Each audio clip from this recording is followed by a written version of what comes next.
अनुराधा वैदिक एस्ट्रोलॉजी में आप सबका अभिनंदन। जैसा कि आप सब जानते हैं कि हमारा मैरिज मैचिंग कोर्स आने वाला है। मैरिज मैचिंग क्यों?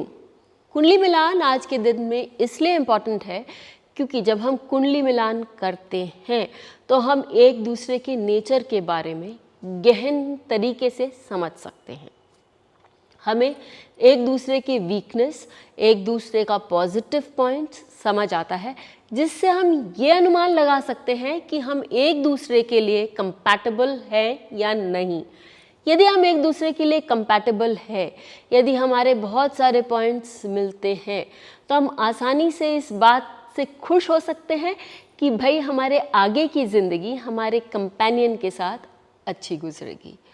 यदि हमें पहले से ही इस बात का ज्ञात हो जाता है कि हम एक दूसरे के लिए कंपैटिबल नहीं हैं, क्योंकि हम केवल ट्रेडिशनल अष्टकूटा मिलान नहीं सीखेंगे, हम बहुत सारी चीज़ें सीखेंगे, बहुत सारे प्लैनेट्स, बहुत सारे अदर पॉइंट्स के बारे में जानकर आगे बढ़ेंगे ताकि हम थरो मैचिंग करना सीख सकें।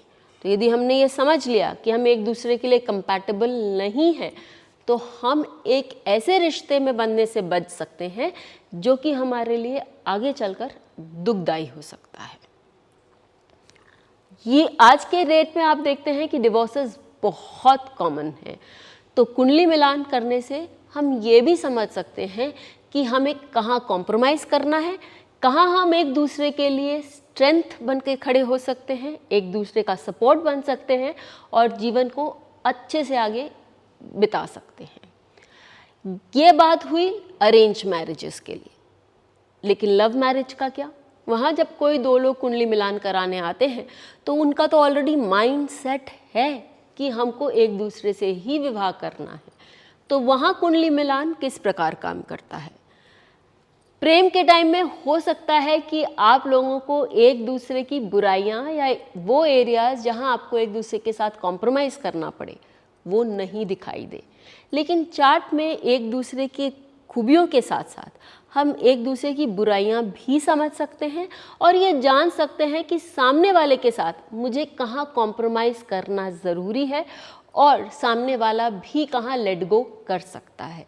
इसे हमें एक बहुत साफ पिक्चर नज़र आती है कि हम कहाँ कहाँ कैसे कैसे काम कर सकते हैं और क्या करके अपने जीवन को आगे सुखी बना सकते हैं।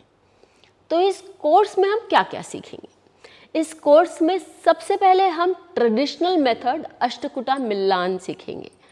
अष्टकूटा मिलान आपके फिजियोलॉजिकल यानी कि आपके जो शारीरिक गुण हैं और साइकोलॉजिकल जो मानसिक आपके गुण हैं जो एक दूसरे के साथ मिलते हैं या नहीं मिलते हैं वो बताता है। आपका राशि कुटा यानी कि एक दूसरे के साथ कि आपका मेंटल कंपैटिबिलिटी है वो इम्पॉर्टेंट हो जाती है। फिर योनिकुटा जो बताते हैं कि एक दूसरे के साथ आपकी फिजिकल कंपैटिबिलिटी है या नहीं है, आप एक दूसरे के प्रति फिजिकली अट्रैक्टेड हैं या नहीं हैं। आज के डेट में ये बहुत इम्पॉर्टेंट पॉइंट है क्योंकि हम देख रहे हैं कि लोग अपने मैरिजेस में कहीं और भी भटक जाते हैं। तो एक दूसरे के प्रति हमारा आकर्षण बना रहता है या नहीं वो हम योनिकुटा से चेक कर सकते हैं। यही नहीं, हमारी मेंटल डिस्पोजिशन किस तरह की होती है वो भी हम योनिकुटा जो कि नक्षत्रों से रिलेटेड है उससे देखते हैं। एक और पॉइंट जो नक्षत्रों से रिलेटेड है वो है नाड़ीकुटा। तो नाड़ीकुटा हमें क्या बताता है? वो हमारा टेम्परामेंट बताता है। वो बताता है कि हम किस एरिया में प्रॉब्लम्स क्रिएट कर सकते हैं या कोई हमें हेरिडिटरी इश्यूज़ है, ऐसी इश्यूज़ जो हम अपने बच्चों को भी पास कर सकते हैं। ये नाड़ीकुटा इम्पॉर्टेंट है क्योंकि वो हमारे आने वाले प्रोजेनी के बारे में भी बहुत कुछ बताता है। तो यदि लोगों का नाड़ीकुटा मिले या न मिले, कैसे मिलान करना है, उसके अंदर डीप में जाके क्या क्या देखना है, ये भी हम इस कोर्स में सीखेंगे। खुजा दोष आज या हम मंगल दोष कह सकते हैं।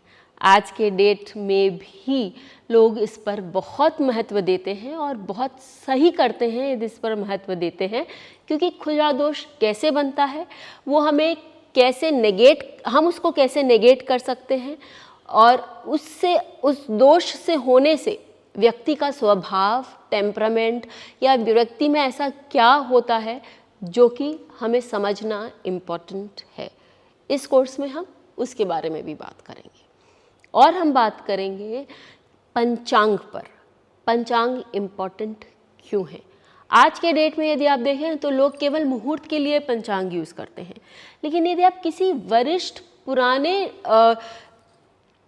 एस्ट्रोलॉजर के पास जाएंगे तो वो आपको बोलेंगे कि पंचांग आपको इससे कहीं ज़्यादा बता सकता है।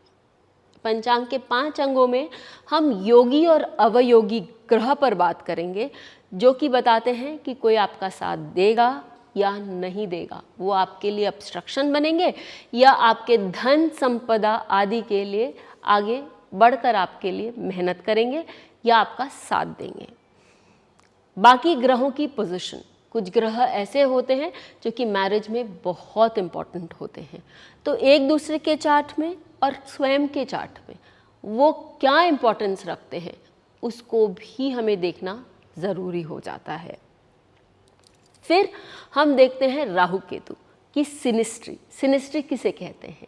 एक दूसरे के चार्ट में राहु केतु किस प्रकार से पोजिशन्ड है। यदि मैंने अपने चार्ट का राहु केतु उठाया और अपने हस्बैंड के चार्ट पे लगाया तो उसकी पोजीशन से हमें मालूम पड़ेगा कि हमारी क्या सिनिस्ट्री बन रही है, हमारी क्या कंपैटिबिलिटी बन रही है। ये क्यों इम्पॉर्टेंट है? क्योंकि राहु केतु हमारे पास्ट लाइफ इफेक्ट्स बता रहे हैं, तो हमारे एक दूसरे के प्रति क्या कोई पास्ट लाइफ कर्म हैं जो जुड़े हुए हैं? क्या हम दोनों एक दूसरे के कर्मों को हेल्प कर सकते हैं सॉल्व करने में, या हम एक दूसरे के कर्मों के लिए बाधक बनेंगे? ये सारी चीज़ें हम देखेंगे राहु केतु सिनिस्ट्री में और इस कोर्स में। अब बात करते हैं बच्चों की और अब बात करते हैं फिनेंशियल स्टेटस की। मैरिज में, किसी भी मैरिज में बच्चे एक नेचुरल प्रोग्रेशन होते हैं। हर किसी की इच्छा होती है कि भाई हमारे बच्चे कैसे होंगे, उनके साथ हमारा रिलेशन कैसा होगा, बच्चे होंगे कैसे, कब होंगे, ये सारी चीज़ें हम देखेंगे इस मैरिज मैचिंग कोर्स में। तो यदि आपको ये कंटेंट इंटरेस्टिंग लगता है, यदि आपको कुंडली मिलान सीखना है, तो आप डायरेक्टली हमारे वेबसाइट से एनरोल कर सकते हैं या आप हमें हमारे व्हाट्सएप पे भी संपर्क कर सकते हैं। फिर मिलेंगे। बेल आइकन को दबाएं ताकि आपको वीडियोस की अपडेट मिलती रहे। हमारे वीडियोस को लाइक करें, शेयर करें, उन पर कमेंट करें और हमारे चैनल को सब्सक्राइब करना न भूलें।